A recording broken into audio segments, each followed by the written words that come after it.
Oo, Yun yung oo. sinasabi nila na you can't have the best of everything in the world, kumbaga. Yun yung Oo. sinasabi na. Pero ano rin naman yan, ang katotohanan yan is ano bang prioridad mo? Hindi ba? Oh, Posibleng hindi mo okey. naman talaga prioridad din ng love, kaya hindi ka rin naghahanap. Pero hindi ba Para puwedeng rin pagsabayin?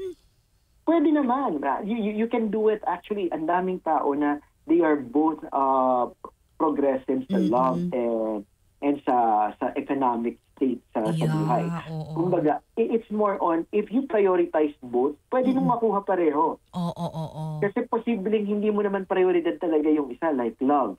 Kasi sa totoo, or hindi mo prioridad yung sitwasyon mo sa buhay, kundi ang prioridad mo lang ay umibig ng umibig. Oo nga, may gano'n. You have to you have to strike the right balance. Kumbaga, Correct. check mo ngayon. Sabi mo okay ka lahat. Financially successful ka. Okay. Be as it may, let it flow. Kumbaga okay siya. Hayaan mo na okay ka na, stable ka na. Then you go to the other area of your life, which is love life. Kumbaga,